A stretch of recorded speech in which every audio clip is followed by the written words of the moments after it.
Manolona ny tsao mandeha eto taptanana ny Mahajanga sy ato amin'ny faritra Boeny izay milaza fa misy zavatra manapaka ny filahin'ny zaza ka mahafaty izy ireo.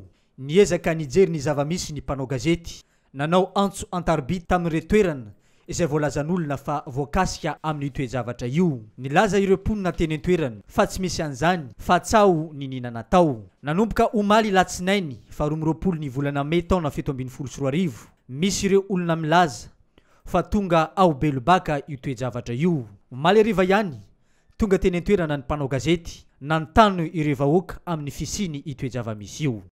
Mihenay aminazy io ndraiky rô zay mieritreritra izy io tsy sao satria raha io karaha tsy sary hitanao hoe ary misy olo ndraiky ary misy olo mijoro vavolombelona raha io misy.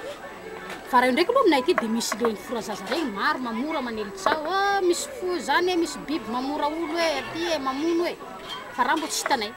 Zay mizolo fa milamina forazaza sarotra Omaly. Tsy azo hisaka fa maro loatra. Fa koa hoe nandritra ny 20 mahery donko misy. Eka. Misy zany.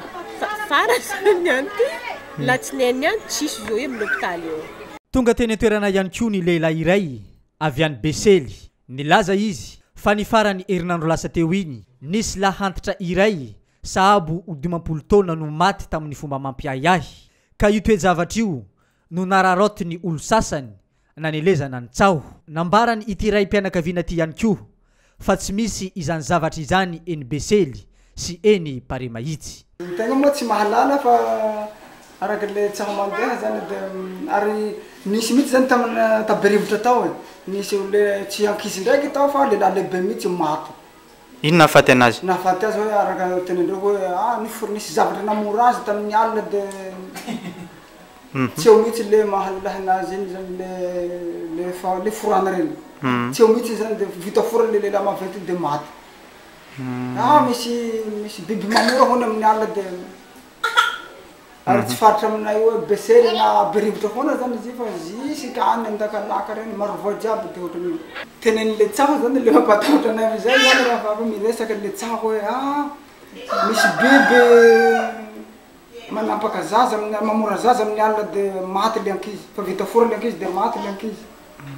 Eo zany le tsao mandeha miparitaka am'izao fotoana zao de matahotra aby ny olona zao de lasa mamora zaza.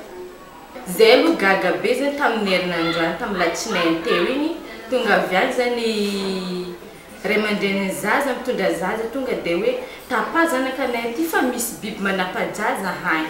Reo fa vory marobe eto amin'ny hôpitaly eto de antegna amin'ny asantegna de tonga de magnano foana zany dokotera mandeha rasazy zay afaka manapaka eto zany tonga de manapaka. Fa zay zany tsara nahita le olo tapan'le biby tenendreo io reo manko miteny hoe misy boribe zany manapaka le zaza fa zay mbola tsy nahita hoe tia ny tapan'le boribe.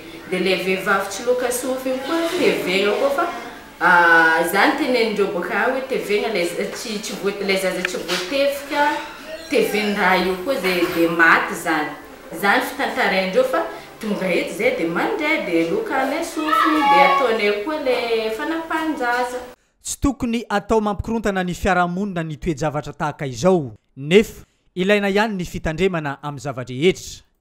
Entanina ihany koa ny tompon'andraiki-panjakana ato amin'ny faritra Boeny mba handray fepetra amin'ny toe-javatra tahaka izao. Mazava ny resaka eto fa tsy mbola voapirofo hatreto ny fisiny izany zavatra mampiahiahy izany.